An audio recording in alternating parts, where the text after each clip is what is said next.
Chapter 6 of Breaking Form. Marco watched from the warehouse's upper level as his crew trained below, and something felt wrong. Not dangerous wrong, not incompetent wrong, just off. Joey was working with Kai on advanced barrier techniques, the kind Marco's father had drilled into him 1,000 times. But Joey's stance was incorrect. His palm was positioned maybe a centimeter too high. His foot placement was off by half an inch. His breathing pattern was close but not quite matching the clan standard. It should have made the technique weaker. Instead, Joey's barrier shimmered into existence with more stability than it had any right to have. The mana flowed smoothly, naturally, like water finding the path of least resistance rather than being forced through predetermined channels. Interesting. Marco shifted his attention to Sarah, who was practicing wind blades under Jenna's supervision. Again, wrong form. Her wrist angle was off. She was pulling from her core instead of channeling through her meridians the way clan members were taught. She should have been struggling.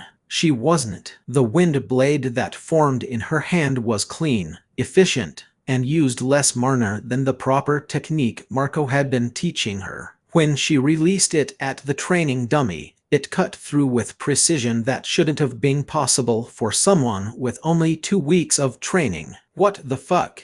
He watched for another 10 minutes, observing everyone who was training. 30 wind workers, all doing techniques that would make his father cringe, all achieving results that were somehow better, more efficient. The mana flowed more freely through their movements, responded more naturally to their intent. Kai Wind walked across the training floor. His form was atrocious by clan standards. Arms too wide, chest not centered, breathing a Hithvik. But he moved fast, maybe faster than he should have been able to at his skill level, and when he stopped he wasn't even winded. Jenna formed a pressure burst, wrong hand position, wrong foot stance, pulling from the wrong energy center. The burst should have been weak and unfocused. Instead it was tight, controlled, efficient. They were doing it wrong, and it was working better than right.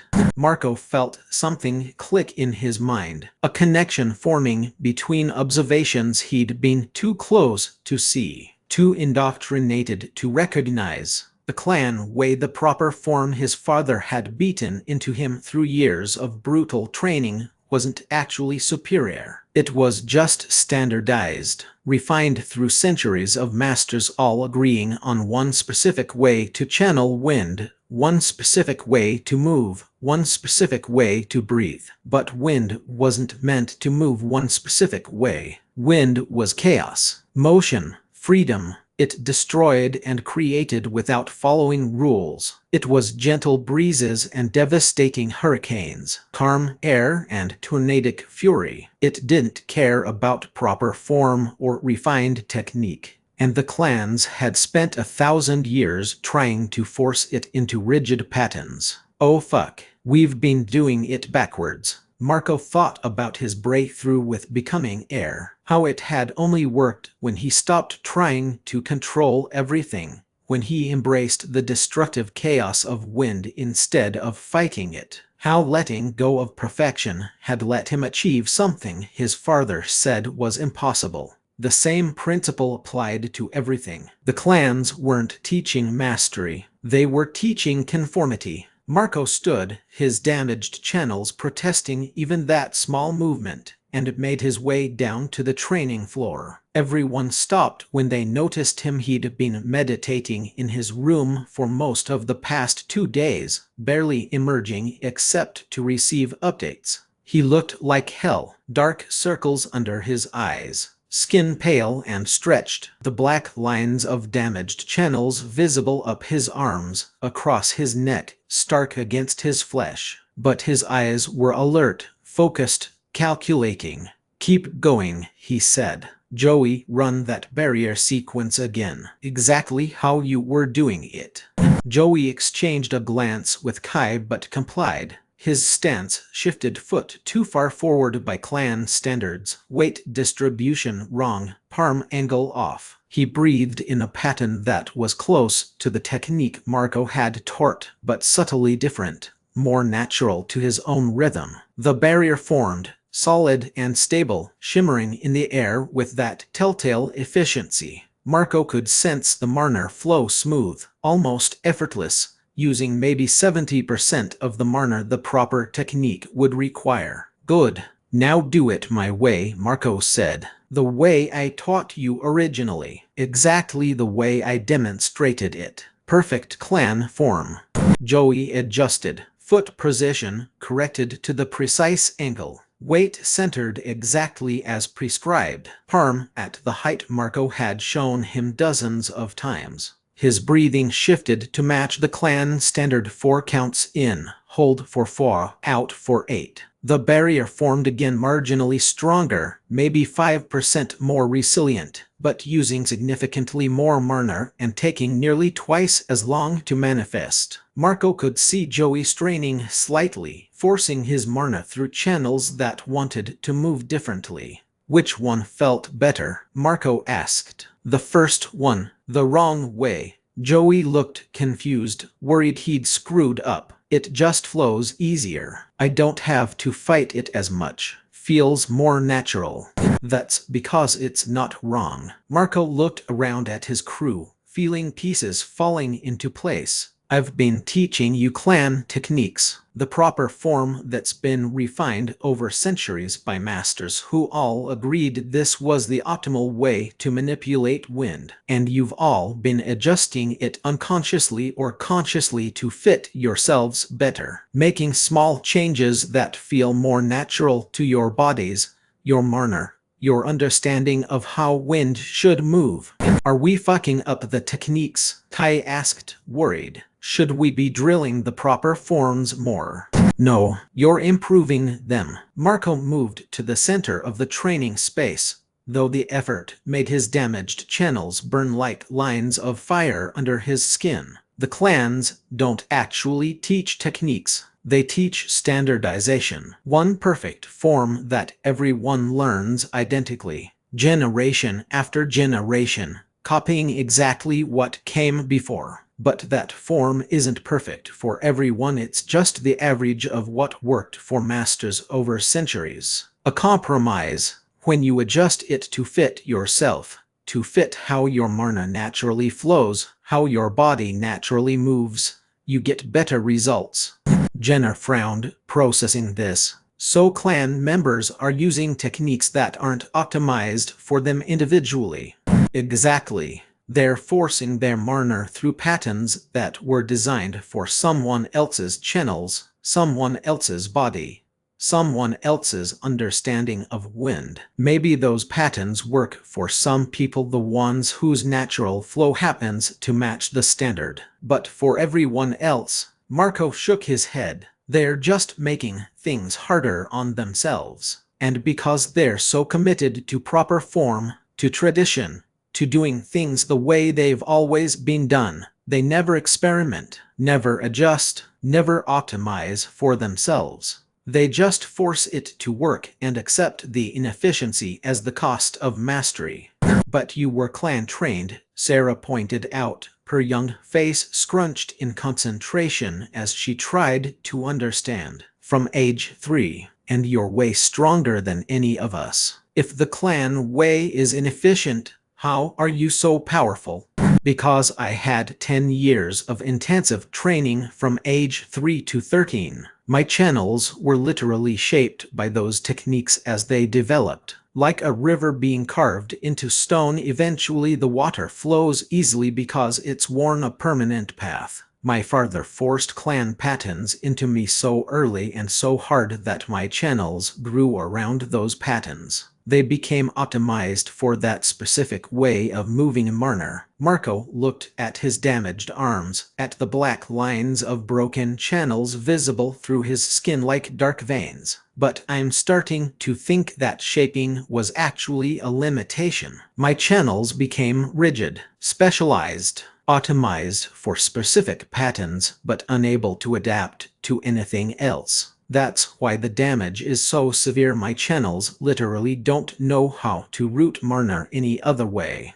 He took a breath, made a decision. I'm going to demonstrate something. Everyone watch carefully.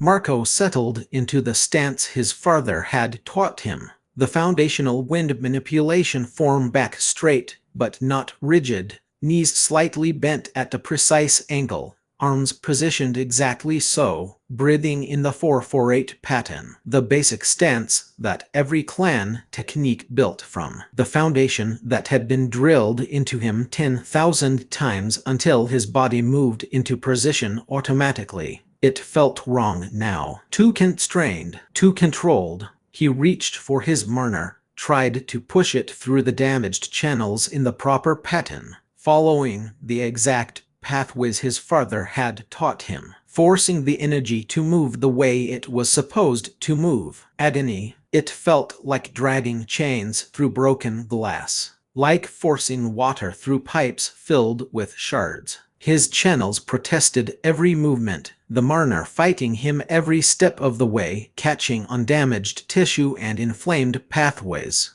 He managed to form a weak barrier, maybe strong enough to stop a thrown baseball. Certainly nothing that would help in actual combat before the pain forced him to stop. 5% power, maybe less. Marco gasped, nearly fell, caught himself. Sweat beaded on his forehead despite the coolness of the warehouse. His hands trembled. That's the clan way, Marco said, breathing hard, forcing Marna through specific channels in specific patterns. Rigid adherence to proper form. It works fine when your channels are healthy and perfectly conditioned for those exact movements. But when something breaks, he gestured at himself. This is what you get.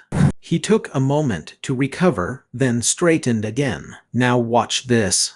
Marco closed his eyes and released the stance. Let his body find its own position, not sloppy, not undisciplined, just natural. His feet settled into a position that felt stable for his body, not the theoretical perfect body of clan doctrine. His arms moved to where they wanted to be. His breathing found its own rhythm. He stopped trying to force anything, stopped trying to be perfect, just felt the Marna moving through his body, painful, yes, still damaged, but moving. He thought about becoming air, about dissolving boundaries, about that moment when he'd realized wind wasn't just gentle, it destroyed things. It was chaos and power and freedom. Don't force the wind into shape. Ask it to move with you. Better yet, move with it. His Marner responded. It flowed around the damaged channels instead of through them. Found new paths, temporary bypasses, routes that hadn't existed before because he'd never needed them. Acted to the breaks like water finding cracks in stone. The pain was still there, but different, less like pushing glass. More like stretching muscles that had been too tight for too long. Marco formed a barrier. It materialized instantly, solid and stable, using half the Marna the previous attempt had required. The surface rippled slightly, not perfect, not the flawless uniform barrier a clan master would create, but strong. Strong enough to stop a bullet, maybe multiple bullets. Definitely strong enough to matter in a fight. The crew stared in stunned silence. Holy shit, Joey breathed. That was your channels are broken, but that was stronger than what I can do with healthy ones. That's the point. Marco opened his eyes, looking at his hands. The damaged channels were still visible, still black and inflamed, pulsing with each heartbeat. But the Marna was flowing around them, creating new temporary pathways, adapting to the injury instead of fighting it. I'm at maybe 25–30% of my full power. My channels are severely damaged. Some of them might never fully heal. But this, he gestured at the barrier. Let it dissolve. This is 5 times stronger than what I could do using proper form. Because I stopped trying to force perfection and started working with what I actually have. I stopped fighting wind and started moving with it. He let the technique dissolve and looked at his crew, all 30 of them watching intently, some getting it, some still processing, all recognizing that something fundamental had just shifted. This is what I'm teaching you now. Forget proper form. Forget the right way to do things. That's clan thinking. That's the limitation they've imposed on themselves for 1,000 years. Marco's voice grew stronger, more certain. Feel your Marner. Feel how it wants to move. Pay attention to what feels efficient versus what feels like work. Just the techniques to fit you instead of forcing yourself to fit the techniques. Wind doesn't care about tradition. It doesn't care about proper form. It just is chaotic and powerful and free. Work with that instead of against it. He smiled, sharp and cold and predatory. And when we fight the clan masters in, he checked his watch, about 12 hours, this is going to be our advantage. They'll be using rigid, perfected forms. They'll be forcing their Marner through predetermined patterns that they've trained for decades. They'll be efficient, yes, but limited, trapped by their own mastery. Meanwhile, we'll be adapting, flowing, responding to what actually works instead of what's supposed to work. They're coming tonight. Kai's voice was tight, controlled, but Marco could hear the fear underneath. Dorn, based on the intel Morrison leaked to us. Marco's expression hardened. 50 clan masters, 400 Purity Movement members, hitting all our known locations simultaneously. It's going to be coordinated, overwhelming, and brutal. Which brings me to something important we need to discuss. He gestured for everyone to gather closer. All 30 Windworkers formed a circle around him, some sitting on crates, others standing, all focused on their leader who looked like death but spoke with absolute conviction. I've always told you to show restraint, to minimize casualties, to be better than them by proving we're not monsters. Marco's voice was calm, measured, but there was steel underneath. That philosophy hasn't changed. I still believe in it. After today, we'll go back to it. But this battle, this specific fight we're about to have, we can't afford it. Murmurs through the crowd. Some confused, some relieved, some worried about what this meant. We're outnumbered 15-1, Marco continued. 50 clan masters, each one as skilled as I was before my channels broke. Maybe more skilled, because they've had decades that I haven't. 400 Purity members who have been taught that we're monsters and killing us is righteous. And this isn't going to be a quick fight. This is going to last hours, maybe longer. It's going to be brutal and exhausting, and we're going to be pushed to our absolute limits just to survive. He paused, making sure everyone was listening, making sure they understood. If you try to disable instead of kill, you waste Marner. Every technique that doesn't end a threat immediately is Marner you could have used for the next attacker. If you hesitate, if you pull a strike at the last second, you create openings that experienced fighters will exploit. If you focus on saving someone who's actively trying to murder you, you die. And when you die, the person next to you dies trying to cover your position or avenge you. We can't afford mercy tactics today. Not against these odds. Not in a fight this long. Sarah raised her hand hesitantly, her young face troubled. So we just kill everyone. Anyone who attacks us. If they're attacking, yes. Marco's voice was firm, but not harsh. If someone surrenders, actually surrenders, hands up, weapons down, backing away, then we accept it. If someone runs, we let them go. We're not hunting people down or executing prisoners. We're not becoming like them. But if they're actively trying to kill you, if they're a threat, you end that threat as efficiently as possible. One clean kill beats 3 exhausting disabling strikes that leave you vulnerable and Marner depleted when the next wave comes. What about after? Jenner asked quietly. Do we go back to the old way? Yes. After this, we go back to showing restraint, to proving we're better than them, to building something that matters, to helping people instead of hurting them. Marco touched his scar, that permanent reminder of what the clans were capable of. But we can only do that if we survive today. And survival means making hard choices, tactical choices. I'd love to save as many of them as I can. I really would. Some of those Purity members are just confused, scared people who have been lied to. Some of those clan members are just following orders, but trying to save people who are trying to kill us. In this specific battle gets us all killed. We can be merciful tomorrow. Today we need to be smart.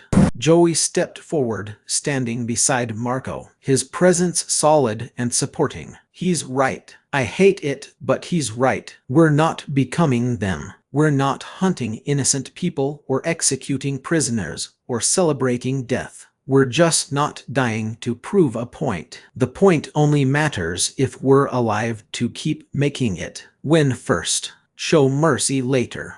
Kai nodded slowly, working through the logic. Survival tactics. Just for today. Just for today, Marco agreed. And remember, this is going to be a marathon, not a sprint. You can't go full power for hours. Nobody can. Pace yourselves. Use Marner wisely. One efficient technique beats 3 flashy ones. Help each other. Cover each other. Stay mobile. The moment you get pinned down, isolated, you're done. The moment you run out of Marner, you're done. Fight smart, not hard. He looked around the circle, seeing fear in some faces, determination in others, cold acceptance in a few. Seeing people who'd signed up to learn windwalking, to be part of something positive, now preparing to fight for their lives against overwhelming odds. I know this isn't what you signed up for, Marco said, his voice softening slightly. I know some of you joined because I preached restraint and mercy and being better than our enemies. And I still believe in those things. I haven't changed. But believing in something doesn't mean dying for it when dying accomplishes nothing except making you feel morally superior in your last moments.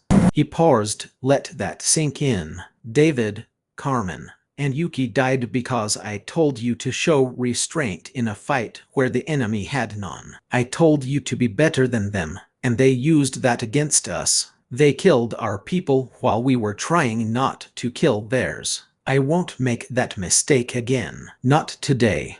The warehouse was silent for a long moment. Then Kai spoke, his voice steady. So what's the actual plan? 50 masters and 400 grunts hitting us at dawn. How do we not all die in the first 5 minutes? Marco pulled out a salvaged tablet, called up a map of the city he'd been marking for the past day. Red dots everywhere, clan targets, safe houses they thought the Windwalkers used, locations where attacks would hit. Morrison's intel says they're hitting 52 locations simultaneously. Safe houses, training spots, supply caches, anywhere they think we might be. He marked several points on the map. Most of those locations are empty. We evacuated everyone after Michael's death and the viral videos. But they don't know that. They think we're scattered and hiding.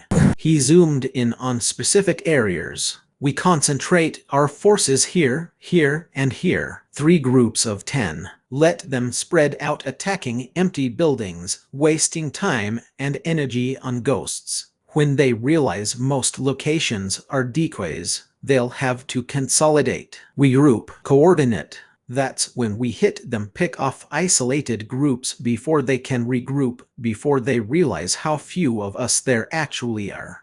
Guerrilla tactics, Jenna said, getting it. Hit and run. Exactly. We can't win a direct confrontation. 50 masters would crush us even if I was at full power and we had 100 fighters. But we can make them chase us through a city we know better than they do. We can ambush their smaller groups, Force them to split their attention. Make them paranoid. Marco zoomed in on the warehouse district. This is our real advantage. They think we're scattered and vulnerable. They don't know we've consolidated and prepared. They don't know we've adapted their techniques. They're expecting easy prey. We're going to show them predators. What about the 400 Purity members? Someone asked from the back. Honestly, leave them to fight empty buildings. They're not the real threat. They're cannon fodder to make the operation look bigger and justify it to the public. The clan masters are the actual problem. Marco marked 52 red dots on the map. If Morrison's intel is accurate, each master will lead a strike team of about 8 to 10 Purity members. That means they're spread thin across 52 locations. We target the masters specifically, kill the leader, and the team falls apart. Purity members without clan leadership are just scared people with guns. Dangerous, but manageable.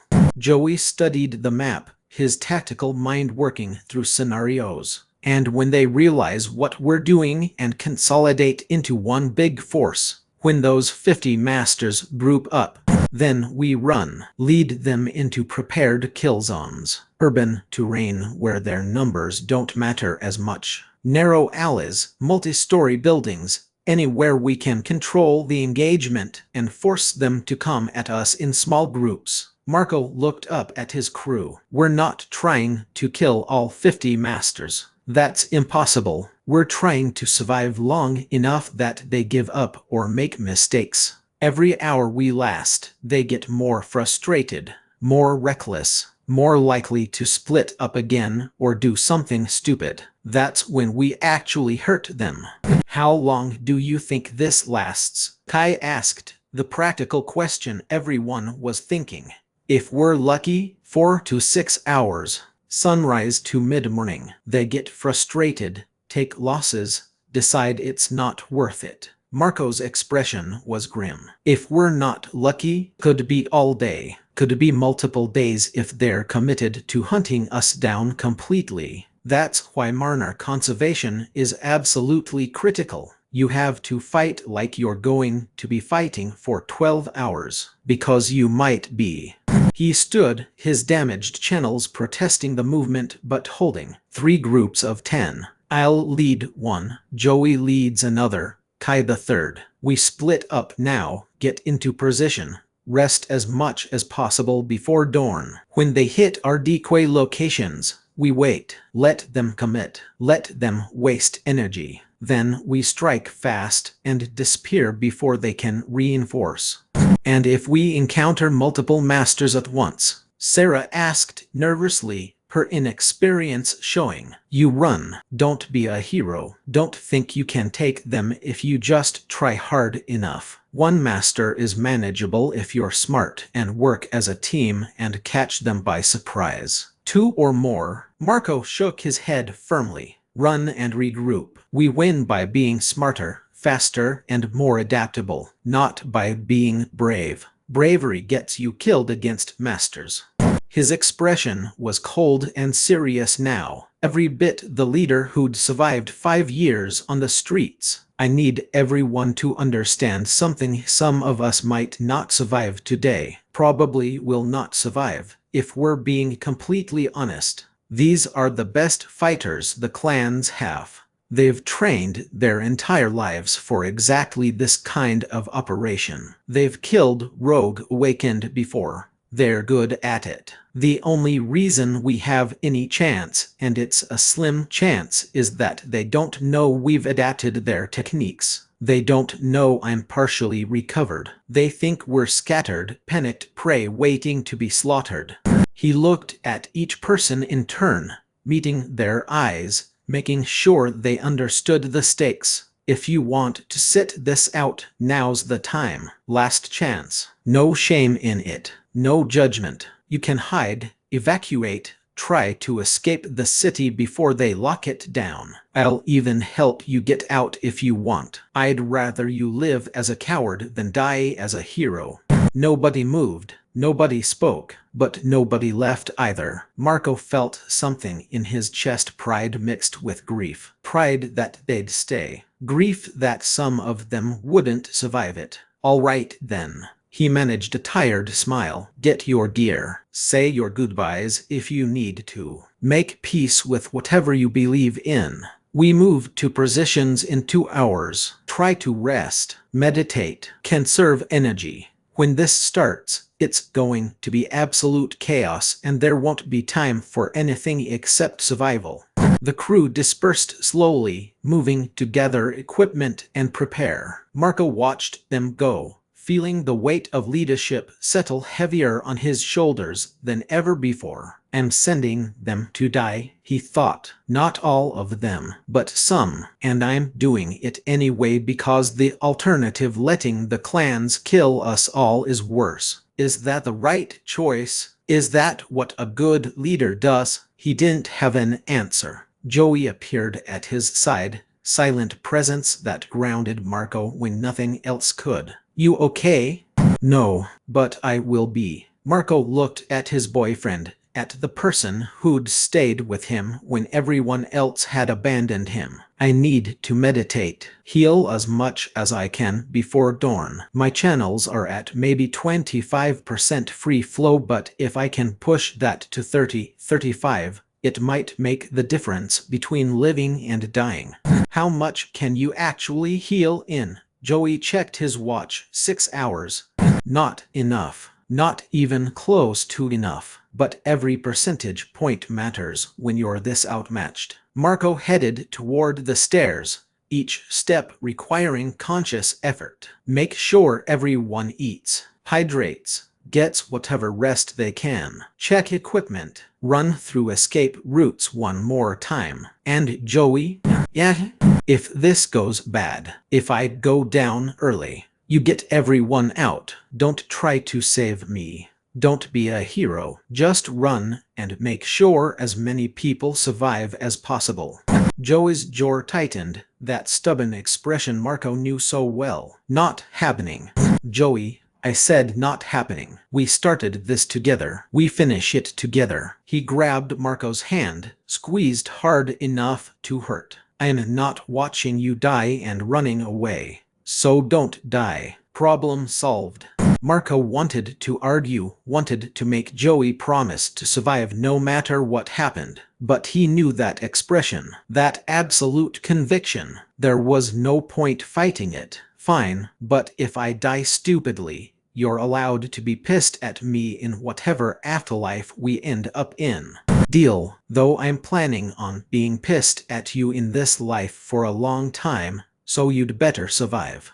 They stood together for a moment, just existing in each other's presence. Then Joey pulled Marco close, kissed him hard, like he was trying to memorize the moment. I love you, Joey said when they separated, in case we don't get another chance to say it. I love you too. Marco leaned his forehead against Joey's. And we're going to survive this. We're going to win. And then we're going to keep building until the clans and the purity movement are just bad memories that parents tell their kids about. That's ambitious even for you. I've already achieved the impossible once. Might as well make it a habit. Joey laughed despite the tension, despite everything. Confident bastard. Only way I know how to be. Marco sat in their room, legs crossed, eyes closed, and sank into the deepest meditation he'd ever attempted. His channels were a disaster. He could feel them dark, inflamed pathways running through his body like poisoned rivers. Normally they'd be nearly invisible to his internal sense, just background structure carrying mana as naturally as veins carried blood. Now they were impossible to ignore, screaming with every pulse of energy that tried to move through them. Heal, he thought, pouring his consciousness into the damaged areas. Repair, restore, adapt. Meditation couldn't fix physical damage overnight. The body had its own pace, its own wisdom about how fast things should heal, but meditation could accelerate the natural process. could direct Marna to reinforce weakened channels, could ease inflammation, and reduce scar tissue formation. Marco had been doing this for 2 days now, barely eating maybe 1 meal a day, whatever Joey forced him to consume, barely sleeping 3-4 hours maximum, and even that was more like unconsciousness than rest, just meditating 6-8-10 hours at a stretch, forcing his body to heal faster than it wanted to. It was working, slowly, painfully, but working. His channels were maybe 10% more functional than they'd been when he first solidified after becoming air. The darkest, most damaged areas were lightening slightly from black to dark gray. The inflammation was reducing fractionally. He could feel Marna moving more freely through some sections, creating more stable pathways that didn't immediately collapse. But it wasn't enough. Not nearly enough. At this rate, full recovery would take months. 6 months minimum, maybe a year. And he had 6 hours before 50 masters tried to kill everyone he cared about. So push harder. Burn whatever you have to burn. Marco dove deeper into meditation, past the surface level of conscious healing, past the gentle encouragement of natural processes, down to where Marna and body and will intersected in ways that violated the normal rules. This was dangerous territory. Forcing healing beyond the body's natural pace risked permanent damage, could create scar tissue that would never properly carry Marna again, could burn through life force in ways that shortened his lifespan by years or decades. But he needed power, needed every possible advantage. He visualized his channels as they should be: clear, bright, flexible rivers of energy flowing through his body without resistance. Pulled Marna through them despite the agony, forcing them to remember their proper function. Pushed healing energy into the damaged areas with enough intensity that it felt like cauterizing wounds, accepting the brutal cost of forcing the process. Burn life force if you have to. Trade years for hours. Survive today. Deal with consequences tomorrow. If there is a tomorrow. His channels responded, reluctantly, painfully, fighting him every step, but they responded. The darkness receded fractionally, millimeters of progress that might as well have been miles given the stakes. The inflammation eased slightly, enough that Marna could flow through small new bypasses. Pathways that had been completely blocked began to show the faintest hints of flow, like streams breaking through ice in early spring. 26% capacity. 27, 28. Every percentage point felt like climbing a mountain. Every increment of improvement cost him something he couldn't quantify but could feel: diminishing life force, potential, future strength being sacrificed for present necessity. Marco held the meditation for 3 hours before his body forced him to stop. Not exhaustion exactly, more like his system reaching its absolute limit of forced healing and shutting down the process to prevent catastrophic damage. When he opened his eyes, Joey was sitting beside him with water and food. His boyfriend's expression was worried, aged somehow, like he'd watched Marco deteriorating in real time. "You look like death," Joey said bluntly. "Feel like it too." Marco accepted the water, drank half the bottle in desperate gulps. His mouth was desert dry, his body dehydrated from hours of intensive Marna work. "But my channels are better. Maybe 30% capacity now. Not great, but workable. Is this sustainable, this pace of healing?" Marco considered lying. Decided Joey deserved truth. "No, I'm burning through reserves. I'll need months to recover, probably taking years off my life, creating scar tissue that'll limit my future potential even after everything heals." He managed a weak smile. "But I'll be alive to worry about it. That's more than I can say if I go into this fight at 25%. Joey was quiet for a moment, processing. "You're killing yourself slowly to have a chance at surviving today." "Yeah, that's fucking stupid." "Probably." but it's the best option I have. Marco forced himself to eat, not hungry, body too focused on healing to care about food, but knowing he'd need the energy, the calories to fuel both minor work and actual combat. How are preparations going? Everyone's equipped and positioned. We've got 3 fallback positions prepared with medical supplies and emergency gear. Escape routes mapped with at least 2 alternates each. Morrison sent another message an hour ago, confirmed the attack timing. Dawn, 6 a.m. That's, Joey checked his watch, 1 hour and 43 minutes from now. Marco felt his stomach drop. Less than 2 hours. Not enough time to heal more. Barely enough time to prepare mentally. The other marked members, he asked. 5 of them are refusing to participate in the attack. Morrison says they're claiming illness or family emergencies. Anything to avoid being part of it. One of them, Johnson, I think, actually tried to warn other Purity members about Gerald's lies. About the clan connection, got shut down hard, called a traitor, nearly beaten. Joey handed Marco more food. They're sympathetic to us, but not enough to actively help. Except Morrison. She's been leaking intel consistently. That's more than I expected, honestly. Marco finished eating, felt marginally more human, still looked like death, still felt the burning in his channels, but functional. What about Chen? The detective? Morrison says she's still investigating, getting close to discovering the clans exist. She's connected Michael's death to those old family foundations, the ones that front for the clans, but she won't figure it out in time to matter for today. Joey handed Marco his jacket, reinforced with thin metal plates they'd scavenged. Wouldn't stop a direct blade, but might deflect a glancing blow. You sure you're ready for this? No, but I'm going anyway. They sat together in silence for a few minutes, just existing in each other's presence. 2 kids who'd been 18 and terrified when the world fell apart, who'd found each other in the wreckage and built something that mattered, now facing impossible odds together. Outside, the sky was beginning to lighten, pre-dawn darkness giving way to gray twilight. Somewhere in the city, 50 clan masters were moving into position. 400 Purity members gathering their courage to attack Dangerous Awakened. I love you, Joey said quietly. In case this is the last chance.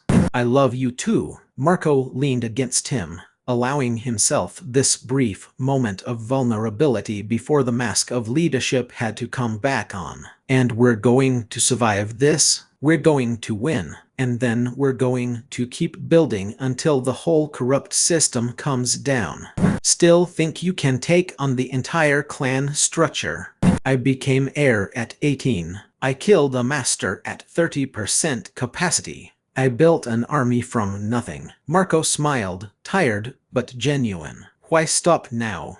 His phone buzzed. Message from Kai. Everyone in position. Waiting on your signal. Good luck. Time to go, Marco said, standing. His channels protested but held. 30% capacity. Not enough, but enough to maybe survive. Enough to fight, maybe. They made their way down through the warehouse one last time. The place felt empty now, most of the crew already deployed to their positions, waiting in the darkness for dawn and death. Just a skeleton guard remained, people too injured from previous fights to participate or too inexperienced to be useful in this kind of combat. Marco stood in the training area where this had all started 5 years ago, where he'd taught his first student to wind walk, where David had learned to control his fire, where a discarded clan heir had built something meaningful from nothing. If I die today, he thought, this place is my legacy. These people, this movement, the idea that power belongs to everyone, not just the chosen few. Marco, Joey was at the door, gear on, ready for war. You coming? Yeah. Just saying goodbye. In case. Don't talk like that. Someone has to be realistic. But Marco smiled as he joined his boyfriend, genuine affection breaking through the grimace. Come on, we've got masters to kill and a clan to humiliate. They walked into the pre-dawn darkness together, moving fast toward their designated position 3 miles east. Marco could feel his crew deploying across the city, small signatures of Marner, people he'd taught, friends he'd made, family he'd chosen. Some of you won't survive today, he thought grimly, and I'm sorry. Sorry I couldn't be stronger. Sorry I couldn't protect everyone. Sorry you're dying for a cause that shouldn't need martyrs. But we're going to make it mean something. Every master we kill, every purity member who questions orders, every person who sees clan secrets exposed and starts asking uncomfortable questions, it all matters. It all adds up. David, Carmen, Yuki, your deaths started this. Today we finish it. The sky was definitely lightening now, gray giving way to pale blue on the eastern horizon.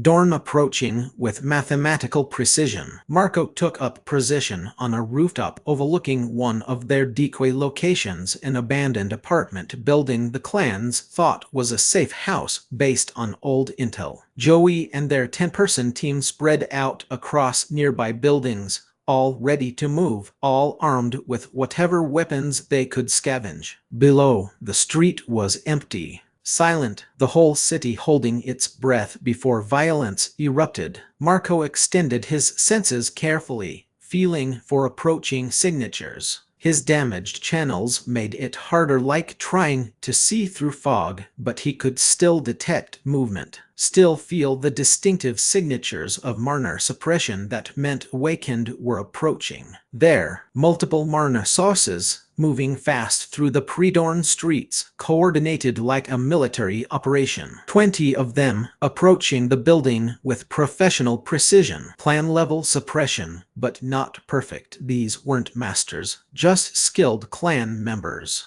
Dangerous but not overwhelming. Leading them was a signature Marco didn't recognize but could evaluate immediately. Stronger than these others, more refined, more controlled. The Marner moved around them like water around a stone. A master. Showtime. Marco pulled out his phone with hands that were completely steady despite everything, sent a single message to all 3 teams of contact. Engaging. Stay smart. Then he stood, deliberately visible on the rooftop as the clan strike team arrived below, making himself obvious, drawing their attention. The master looked up immediately, saw him, and smiled like a predator spotting prey. Marco, the man, called out. Not his father. Someone younger, maybe 30, with a kind of casual confidence that came from knowing you were one of the best. I'm Chen Wei, your cousin, actually. Your father's nephew, trained by your grandfather before he died. Come down, and this doesn't have to be difficult.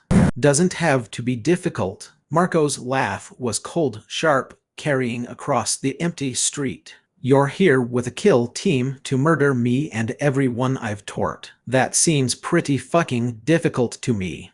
The clan gave you a death sentence when you broke our laws. Taught outsiders. Spat on 1,000 years of tradition. Chen's voice was calm, reasonable, like he was explaining something to a child. You knew the consequences. Every clan member does. Come quietly and we make it painless. Quick, honorable, resist and what? You'll kill me painfully instead. Either way I'm dead. Marco's hands moved subtly, wind currents responding despite his damaged channels, building pressure, preparing. So let me make a counteroffer. Leave now, take your team, go back to my father, and tell him his worthless failure of a son says hello. Maybe you survive the next 5 minutes that way. Chen's expression hardened, the pleasant mask dropping. Brave words for someone with broken channels. I can sense your weakness from here. Damaged pathways, irregular flow, maybe 30% capacity. Against a full master with decades of experience. This is going to be embarrassing for you. Let's find out. Marco jumped, not down toward Chen. That would be suicide, exactly what they'd expect. Instead, he wind-walked backward off the rooftop, disappearing into the maze of buildings behind him, fast enough that most of Chen's team couldn't track him. Exactly as planned, Chen and his team gave chase immediately, exactly as planned. After him, Chen ordered, "Strike Team Alpha, you're with me. Beat her. Secure the building in case this is a diversion."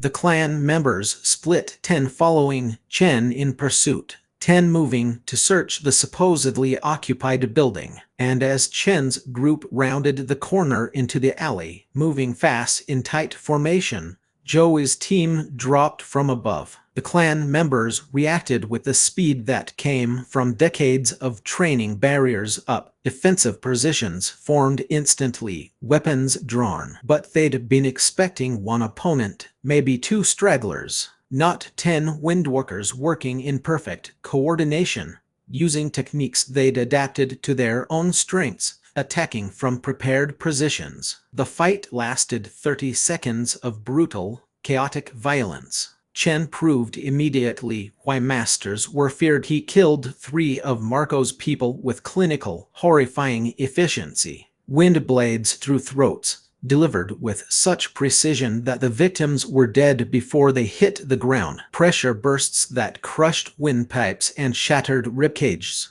The kind of ruthless, practiced killing that only came from ending lives professionally for years. But while Chen was focused on those 3, while he was demonstrating his superiority, the other 7 windwalkers attacked his team. Clan members died, 19 of them, cut down by people they'd underestimated. Planless rebel, street fighters who couldn't possibly match their refined centuries-old techniques. Except the clanless were fighting with freed mana, adapted forms optimized for their own bodies, and the kind of desperate creativity that came from knowing hesitation meant death. They weren't trying to be honorable or demonstrate superior skill. They were trying to survive, and that made them dangerous in ways refined technique couldn't account for. Chen found himself alone 30 seconds after the ambush began, surrounded by 7 windwalkers, bodies of his team and 3 of Marco's people scattered across the alley in spreading pools of blood. "Surrender," Marco said, stepping out from cover where he'd been coordinating the ambush. His hands were steady despite the pain in his channels. "I meant what I said. We're not hunting you. We're not executing prisoners. Put down your weapons and walk away. Tell my father what happened here. Tell him this was just one team."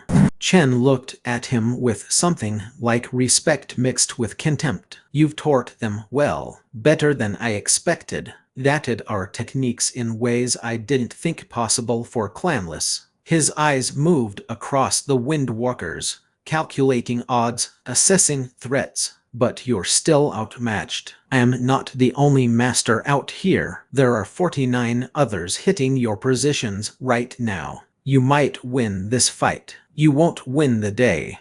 Maybe not. But we'll make you pay for every inch. Make the cost so high that the clan gives up."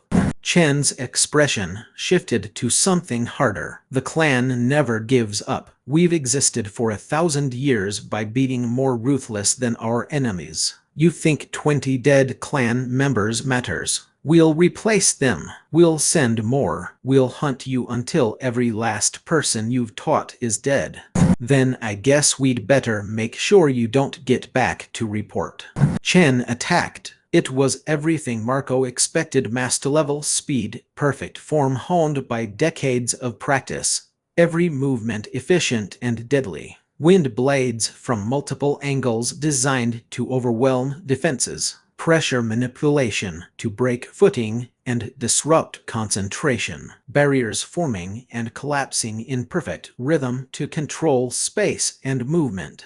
Against Marco at full power, 5 years of training ahead, it would have been an even fight. Challenging, but manageable. Against Marco at 30% capacity with damaged channels, it should have been execution. Quick and brutal and final. But Marco wasn't fighting with clan techniques anymore. He didn't try to match Chen's perfect form. Didn't try to meet precision with precision. Instead, he adapted, flowed, moved with wind instead of commanding it. Let his Marner find new paths around damaged channels, responded to what worked instead of what should work according to doctrine. Chen's blade came for his throat. Marco dissolved partially, letting it pass through translucent flesh before solidifying instantly and countering with a pressure burst from an unexpected angle. Chen threw a combination attack. Marco didn't block, didn't redirect with proper form,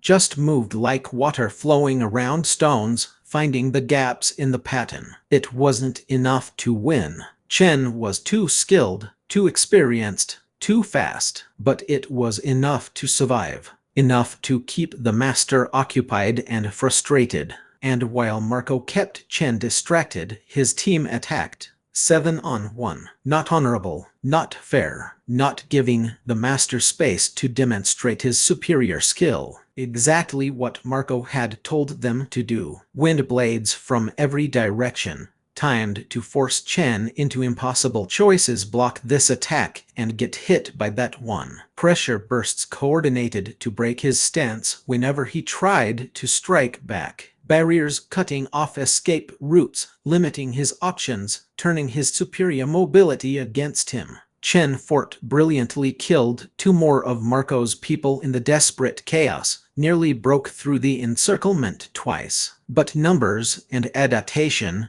and ruthless pragmatism overwhelmed individual perfection. Chen went down with 3 blades through his chest and 1 through his throat. He was still alive for a few seconds, coughing blood, staring at Marco with what might have been understanding. "You fight like animals," he gasped. "No honor, no form." "We fight to survive," Marco said, kneeling beside his dying cousin. "That's more honest than your honor."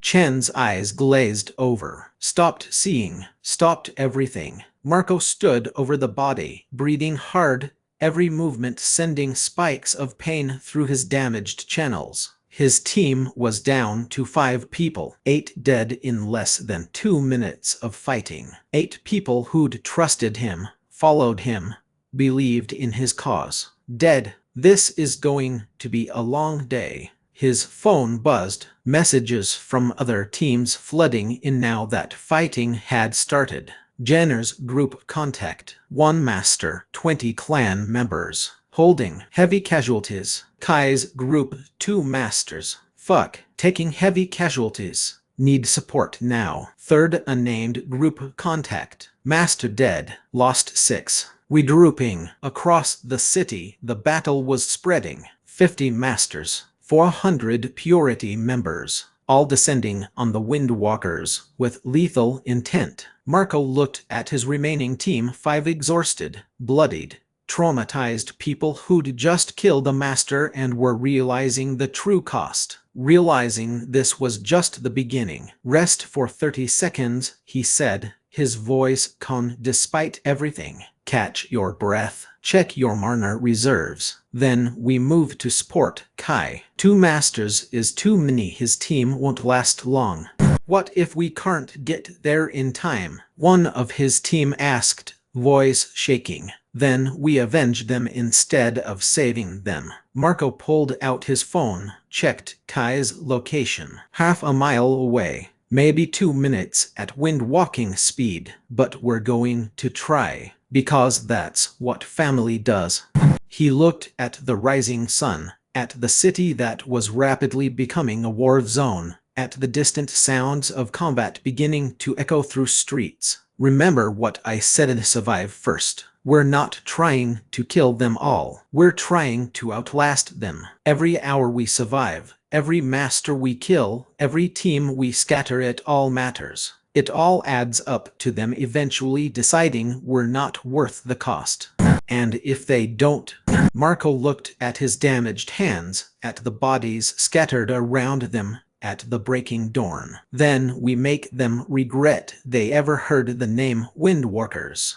Somewhere across the city, his father was coordinating the blood hunt. 49 more masters were engaging scattered teams. Hundreds of people were about to die. The true battle had begun. End of chapter 6.